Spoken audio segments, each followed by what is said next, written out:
My name is David. I divorced at the age of 25 and took it as an opportunity to enroll in medical school, fulfilling my long-held dream of becoming a doctor. After completing my residency and working at a university hospital for about 2 years, I started my own practice last year, marking a new beginning in my life. I used to lack confidence. Despite growing up in a warm family, I became accustomed to suppressing my own desires to avoid causing any trouble for my parents, often yielding to others' wishes. My ex-wife, Jessica, was one of those people. David, let's go to Hawaii on our next day off. But we just went to Mexico. I don't have enough money. What? Not able to take your girlfriend to where she wants to go? What a loser. Well, if you could chip in a little. Why should I pay for anything? You're a man, aren't you?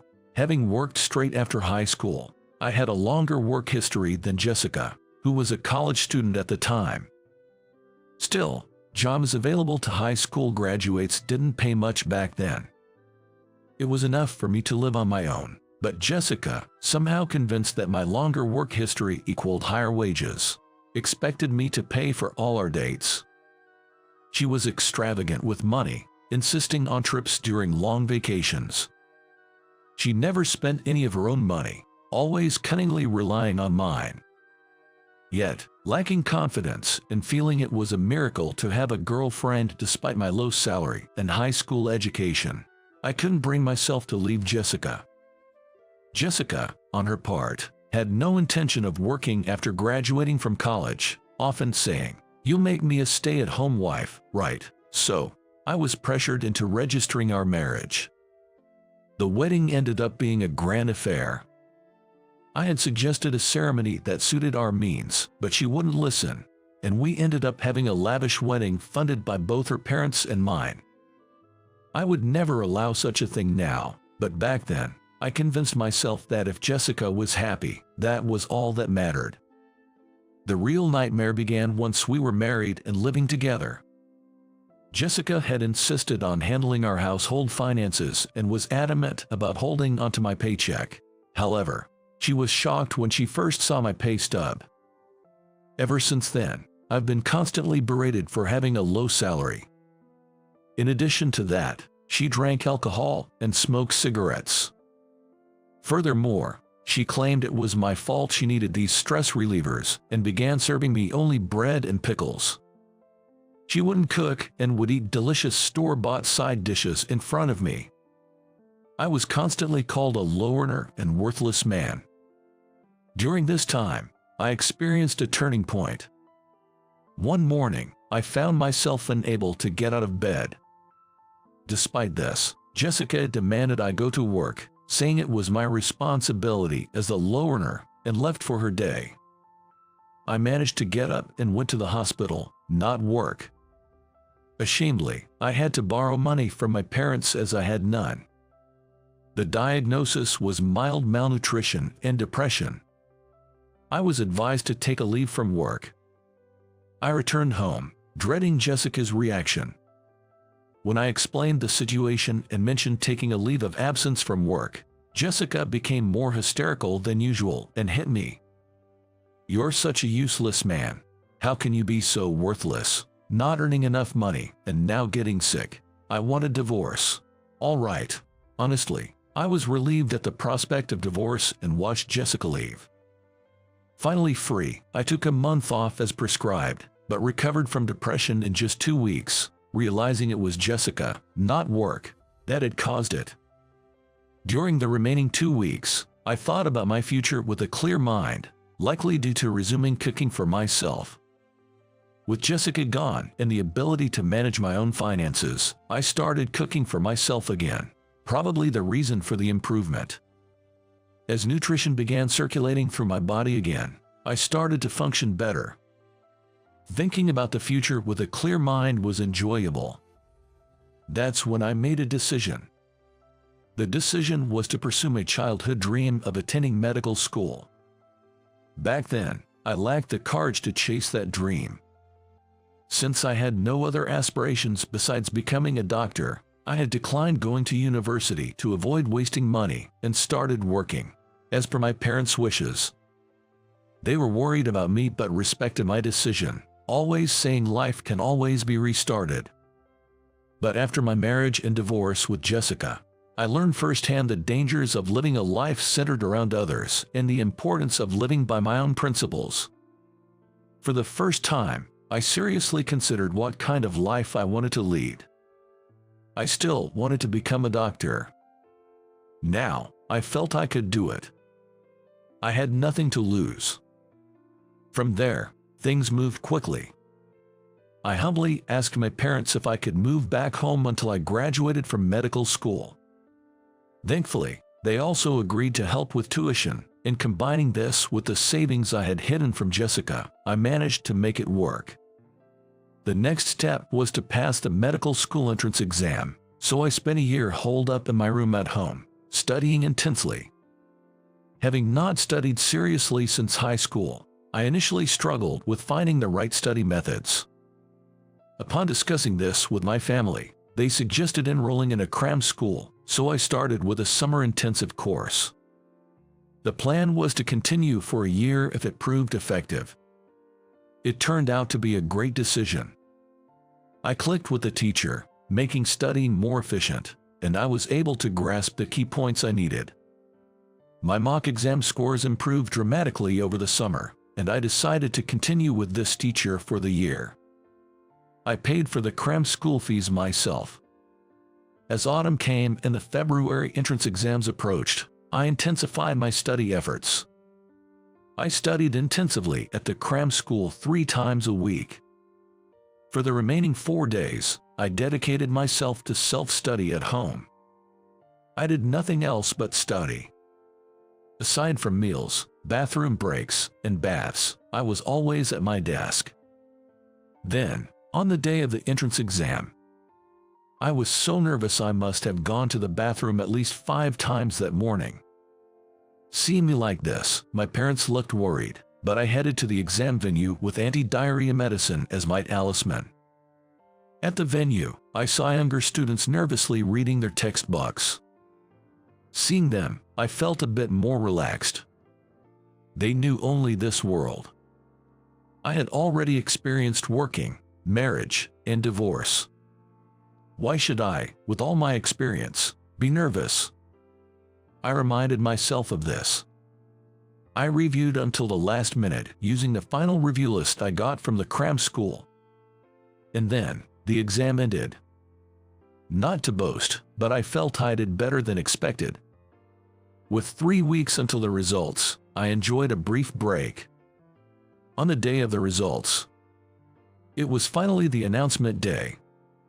Though I told myself it was okay if I didn't pass this first attempt, I still wanted to succeed. Perhaps I felt rushed because I was a bit older. I was too scared to look at the notice board with the numbers. Clutching the paper with my exam number, I stood frozen on the spot. I talked to myself desperately. Even if I failed here, I could study for another year. It wouldn't be my first time studying, so I should be able to level up from last year. It's not like it's decided I can become a doctor. It's just delayed. My life is mine to decide, right? Even if I fail here, I'll keep moving on, right? As I had this internal conversation, the moment came. I lifted my face towards the notice board. There it was. I had passed. Incredibly, I passed the medical school entrance exam on my first try. I couldn't believe it. Tears overflowed right there and then. After enduring a hellish marriage, I had worked tirelessly to change myself. I had firsthand experienced that effort pays off. But this was no time to cry. The real challenge in medical school was just beginning. I had only reached the starting point of my future as a doctor. Yet, I was overjoyed.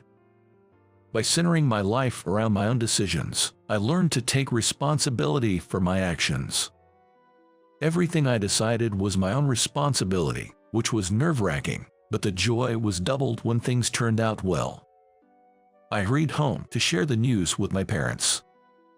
Upon hearing of my success, they too were moved to tears. My parents never once doubted me throughout my life. They must have been very worried.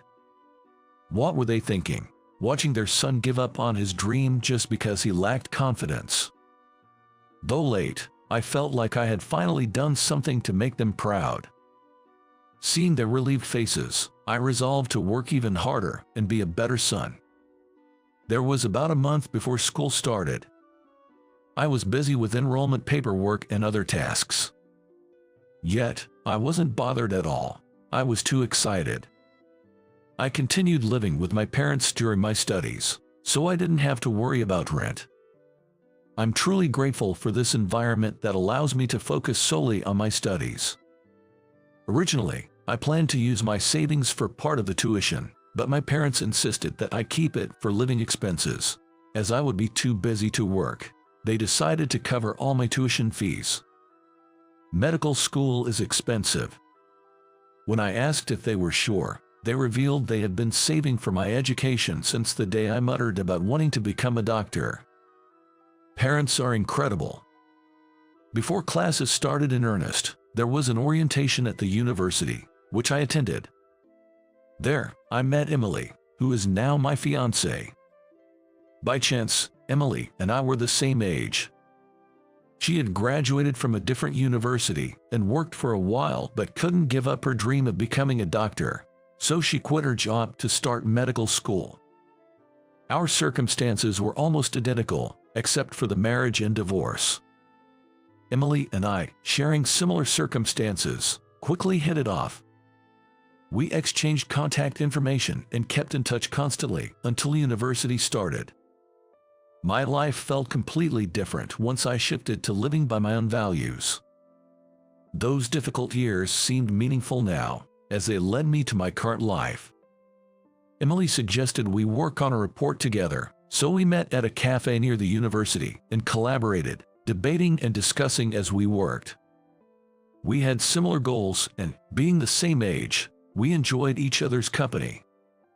Time passed, and Emily and I were in our third year of medical school. By then, we were spending nearly every day together. I officially asked her out, and we became a couple. Our top priority has always been our studies. Becoming doctors is our ultimate goal. We promised each other not to lose sight of these two objectives as we continue our journey. With Emily, I felt we could motivate each other, and our time together made us work twice as hard. Our dates mainly consist of studying in cafes and taking walks on the way home. Occasionally, we go to the movies. Both of us living at home, we spent about half a year like this, and Emily said she was happy. After 6 months, I introduced Emily to my parents. Having gone through the experience with Jessica, I was a bit nervous, but my parents were delighted and welcomed Emily warmly. From then on, Emily and I started spending days at my parents' house when we didn't feel like going out or just wanted to relax. Look at this, Dave. You bought that. I was actually thinking about getting it too. I can lend it to you after I'm done reading it, if you can wait. I can wait, so I'm buying it now. Let's exchange our thoughts after we've both finished reading it. In this way, Emily and I spent our time peacefully, never fighting. Always positive, Emily is an independent and straightforward woman. Yet she has this adorable side that makes me feel she's too good for me. I often think how great it would be to become fully qualified and marry Emily. Whenever I mention this, Emily always insists that she has no intention of being supported by me, and that it's fine even if I'm not fully established yet. What a strong woman she is. Well, our dream is to become fully fledged doctors, so there really isn't an option not to become one. Time passed, and graduation approached. Both Emily and I managed to graduate without any delays. It was a miracle I got into medical school on my first try, let alone graduating straight through. It's all because Emily and I worked hard together. By the time of our graduation, I had decided to propose to Emily. For our graduation celebration, we dined at a fancy restaurant we wouldn't usually go to and enjoyed the night view. I felt too embarrassed to propose in the restaurant, so I planned to do it during our usual walk. Although our usual walking path was nice, tonight's path with its beautiful night view made me feel quite romantic. We're finally graduating. Yeah, we really did our best. It's all thanks to you. I would have struggled a lot more if I were alone. We both supported each other, right? It's good that we'll both be in our hometown for our internships, even though they are different places. Yes, but honestly, I'm a bit anxious. About what? We've been together for 3 years, but if you count from the day we entered school, it's been 6 years. I'm a little sad to think about the days we won't be able to see each other now, but I bet we'll be too busy to worry about it. Though, about that, I don't think I could find another partner who motivates me as much as you do. And you know, I used to lack confidence and felt anxious every day, but being with you, I've started to like myself. That's why I want us to be together forever. Of course, I know, I know we'll be fine. But to make us feel even more secure and as a mark of my commitment, Emily, will you marry me? Really, I'm so happy I'm crying. Of course I will. Emily accepted my proposal with tears and a radiant smile. From that day, Emily became my fiancée. We decided not to register our marriage during our internship period to focus on our training. Both my parents and Emily's were overjoyed and supported us wholeheartedly. We discussed living together during our internship, but decided it would be too challenging with the new job, so we continued living at our respective homes for a while.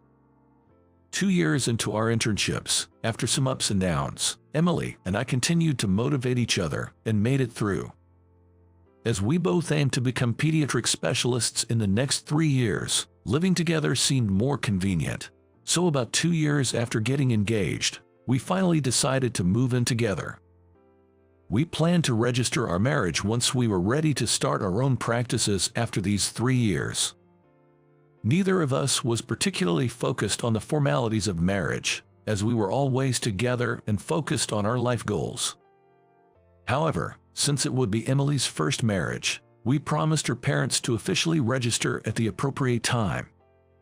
Both families were incredibly supportive as we planned everything and kept them informed.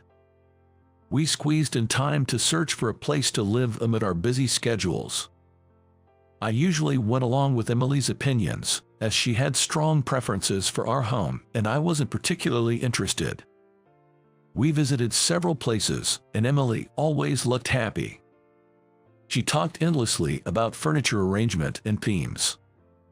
Our incomes as interns weren't high, so we couldn't afford a luxurious home, but any place was fine as long as we were together. We settled on a 2-bed apartment. Choosing furniture was something we could do in our free time, but for things like applying for and setting up utilities, which are difficult to schedule around, our parents were a great help, especially when Emily and I couldn't find time together due to our busy schedules. I'm truly grateful for their assistance. After we successfully moved in, we held a celebration with both our families. If it weren't for everyone, we couldn't have made it this far. Thank you so much. Really, we're so lucky to have such supportive parents. Thank you. Cheers. We took the next day off, so we spent that night enjoying a long, happy dinner, talking and laughing together. I never imagined such happy days would come to me, especially during the time I was with Jessica. Nutritional deficiency in this day and age, I wonder why I ever accepted being treated that way. After our parents left, Dave, I don't really like talking about the past, but what's up? Remember, you can ask me anything. I have told Emily everything about Jessica. This includes all the reasons for our divorce. I didn't want to portray Jessica as a villain, so I made sure to explain that my own lack of confidence was also part of the issue. Moreover, I acknowledged that there might be times when being with someone who is divorced like me could cause her anxiety. I had told her to feel free to ask me anything during such times. It's not that I'm anxious, but I just want you to know that I'll never let you suffer from nutritional deficiency. What? It's just Thinking of how wonderful you are makes me sad that you were treated that way. Emily, you're really funny and kind. With you, I'll never go back to being who I was before. Besides, now I'm confident enough to at least feed myself properly. I know, but I might not be able to express it well, but I want to take good care of you, Dave. Thank you. I'm definitely going to make you happy. And so, our first night living together was sweet and affirming, cementing my belief that Emily is indeed my lifelong partner. It was the first time a woman had ever said she would take care of me. Emily constantly surprises me in the best ways. Emily taught me that it's okay for a man to rely on someone else. She also showed me that it's okay for a man to cry. Furthermore, Emily taught me the importance of valuing each other equally. Years later, Emily and I successfully obtained our pediatric specialist licenses. We were working at a university hospital while planning to start our own practice. Around that time, I heard from a local friend that Jessica had remarried. Since I'm not on social media, I had no idea what she'd been up to, but apparently, she married the owner of a construction company in our hometown. My friends, who had always sided with me, never shared any information about me with Jessica. However, since Jessica actively posted her life updates on social media, everyone knew what she was doing. It seemed she had been dating men who could financially support her since our divorce, but she seemed dedicated to her new husband. Well, for Jessica, it's probably dedication to his money. I glanced through her social media history, which my friend showed me. Jessica had transformed into a flashy woman with blonde hair and leopard print attire. The photos posted were all of meals at high-end restaurants. There were also pictures of brand-name clothes and bags she had purchased, as well as luxury accessories that she apparently received as gifts. The content was so excessive that just looking at it made me feel almost queasy, so I closed the phone halfway through and handed it back to my friend. Even when she was married to me, she used to post photos from trips we couldn't afford, just for show. I wonder how much of her current life is real. Honestly, I'm more worried about her new husband. I wonder if he's not being pushed too hard. If she married him just for his title of being a president, the treatment at home might be quite harsh. If he is indeed a company president, there might not be a financial hit, but I worry about the company's stability dealing with someone like Jessica, who doesn't understand limits. As I was thinking about this on my way home, I was greeted by the delicious smell of curry. "You're back. I've made curry. Such a nice smell. I'm so happy." What's with the sudden sentiment, Dave? Finding happiness in curry. You're such a wonderful person. I shared with Emily the encounter I had earlier, about how I'm grateful for finding happiness in everyday things, not in money, and how it's all thanks to her. I ended up sharing everything with her. That's nice. I don't have much material desire either. I find happiness in experiences in doing what I want. I can't really relate to your ex-wife, but I hope she's happy in her own way. What? Well, she got what she wanted, right? A wealthy husband. If that makes her happy, then that's good for her. I just hope she isn't mistreating her new husband. Yeah, Emily, being able to wish happiness for your fiance's ex-wife. How incredible are you? I'm almost moved to tears. It's just a lack of interest. I don't want her unhappy and coming back to affect you, Dave. I see. Emily is truly remarkable. Even making light of it, it's something not many people can say. If Emily had an ex-husband, I'd want to erase his existence. I can bear the thought of someone else knowing a side of her I don't. So, realizing her magnanimity, I was deeply moved. We decided to use our rare day off for a hot spring trip.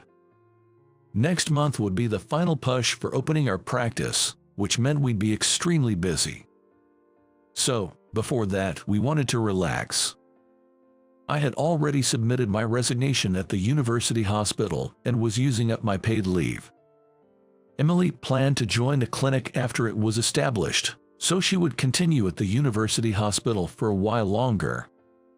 Today and tomorrow, we decided to indulge and even bought first-class tickets for the train.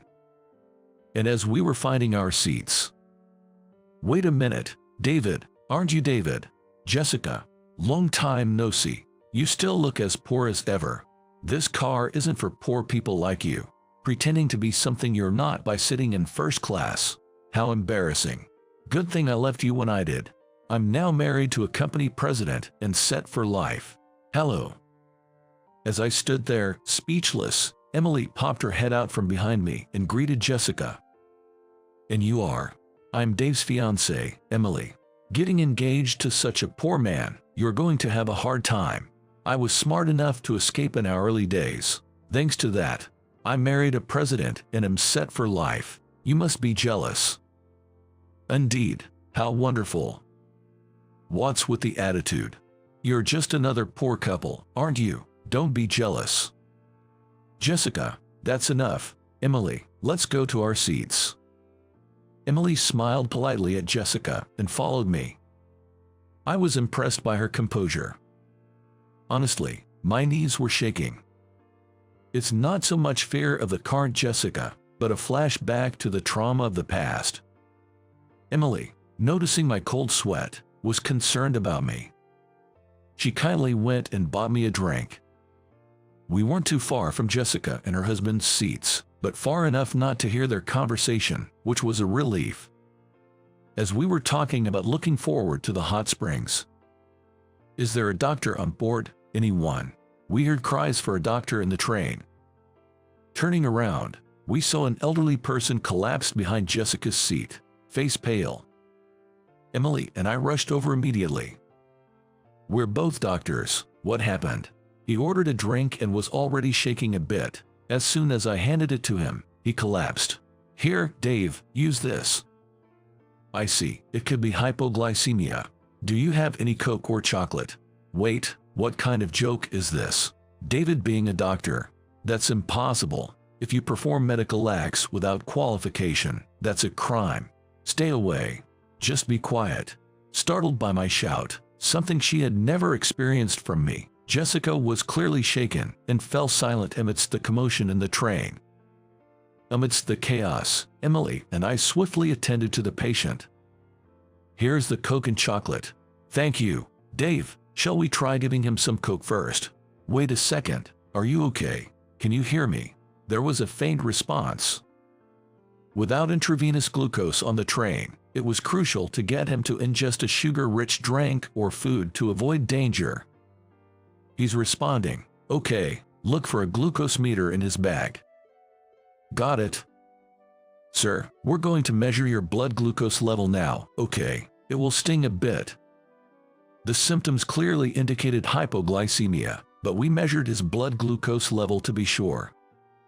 We pricked his finger and set the blood on the meter. As expected, his blood glucose level was dangerously low.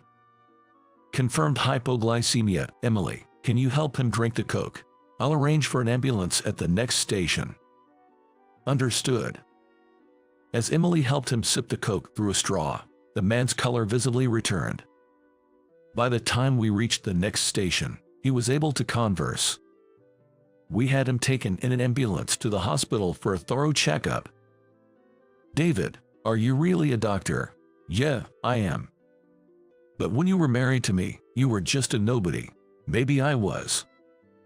Jessica, faced with my calm response, turned pale. She probably thought she had missed a golden opportunity. In her mind, being a doctor equated to being wealthy. Her attitude towards me hadn't changed. She still saw me as worthless. "When did you become a doctor? If I had known you had such intentions, I wouldn't have divorced you. I decided right after our divorce. I thought I had nothing to lose and decided to pursue my long-held dream. Thanks to that, I met Emily. I'm happy now." "Why couldn't you have done that when we were married? If you were a doctor then, I could have had a better life. I don't live to make you comfortable." "What? Isn't it obvious for a man to support a woman? What kind of adolescent fantasy are you spouting? And your fiancée? She must be after your money too. Actually, I'm a doctor too, so there's no need for me to rely on him financially. What? Then you don't need David. Break up with him. Why should we? I'm happy with her. Come back to me, David. You'll have someone to provide for. That's more motivating, right? Do you even know what you're saying? Hello, you do realize that I'm here too. You be quiet. They are doctors. They earn way more than you, right, David? Leave her and be with me instead, please. That's impossible. Incredibly, upon learning that I had become a doctor, Jessica suggested getting back together with me. And she did this right in front of her husband. Her husband was left speechless. Of course, it was shocking to encounter someone so blatantly disrespectful. Jessica, right. I won't be leaving Dave, even if he doesn't earn a penny. You're only saying that because David is a doctor now. If he were actually poor, you'd run away in an instant. That's not true. We met right after I entered university, after my divorce with you. I had no money then and was living at my parents' house. When we started dating, I was still a student with no guarantee of becoming a doctor. Yet, Emily found happiness in the small things of everyday life and chose to be with me. In my opinion, Dave was admirable, working hard and staying focused during tough times. I was attracted to his personality, not his potential future. What man doesn't equate to money? It's all about how much a man can provide to a woman, right? Love doesn't matter. I can't take this anymore. I'm leaving. Wait, Michael, where are you going? We haven't even reached our destination. I'm going to my parents' house today. I'll have my lawyer send you the divorce papers. Wait, what are you talking about? You wanted to get back with your ex-husband, right? I'd rather be with someone who sees me as a person. I've been patient, but I'm done. Goodbye. Michael, wait. How can you leave a woman alone like this? David, you saw that, right? He's worthless. I had to be with someone like that. Protect me. I understand him, though. Being treated as less than human is harder than you think. If a man keeps providing, I'll treat him properly. That mindset. You don't know the effort it takes to earn money. You probably just spend it without thinking. Even a president like him bears a heavy responsibility. Your lack of gratitude is appalling. And just so you know, Dave didn't become a doctor for money. That's impossible. No doctor would do that. Well, that doctor is right here. I'm content as long as I can live. Emily feels the same. Being happy together is what matters most. Something you'll probably never understand. Dave, our station. Goodbye, Jessica. I doubt we'll ever meet again. Wait, what am I supposed to do alone? Leaving Jessica yelling in the train. Emily and I got off at our station. Sorry for showing you that mess. Dave, you were so cool, and I take back what I said. Take back what? She won't be happy. Right. That was the end of the topic about Jessica. Emily and I changed the topic and returned to our usual selves, looking forward to our wonderful hot spring trip. On the way to the hotel, I was honestly overwhelmed with shock, unable to believe my past self. How did I ever get caught up with such a woman? It was clear, a woman who blatantly says men are only for money. Every time her image crossed my mind, I looked at Emily's smile and felt happy again. When we arrived at the hotel, we fully enjoyed the hot springs and delicious food. Afterward, I heard Jessica begged her husband not to divorce her. But of course, he said no. After divorcing me, she was still young and had men flocking around her, but as she approached her late 30s, no one wanted to be with someone who only cared about money. She refused to change her ways. Somehow, she got my number and started calling me, still asking for financial support. At first, I answered as I didn't recognize the number, but it was just her usual demands. She even suggested I give her an allowance without marrying her, which was utterly absurd. I immediately blocked her number. She had chased away all her friends with her behavior, leaving her completely isolated. Even her parents were outraged when they learned the whole story and cut ties with her completely. No one knows where she ended up after losing all her options. Meanwhile, Emily and I got married the following month. We had a small, intimate ceremony at a church, celebrated by our families. Emily looked so beautiful in her wedding dress, I cried, but that's just between us. For our honeymoon, we went to Massachusetts for a week to enjoy delicious seafood, as she preferred domestic travel. She's always been modest and warm-hearted. After returning, we started preparing for the opening of our clinic. While Emily was still working at the university hospital, I mostly handled the preparations for our clinic on my own, and it turned out to be more challenging than I had anticipated. However, with Emily's advice, we successfully opened a clinic. We made a great start aiming to become a community-oriented pediatric clinic. We had already arranged a partnership with the university hospital where Emily and I used to work, so we could refer patients we couldn't handle to them. Thanks to this, we quickly gained the community's trust, and in just 6 months, our clinic became the go-to place for pediatric care. Once the clinic was stable, Emily resigned from the university hospital to work with me. A clinic run by a pair of married doctors was quite rare, attracting attention and even getting featured in the local newspaper. Emily was exceptionally skilled in handling children, impressing even me, a fellow pediatrician. But Emily didn't want to stop there. Next, Emily plans to obtain a qualification as a child psychologist.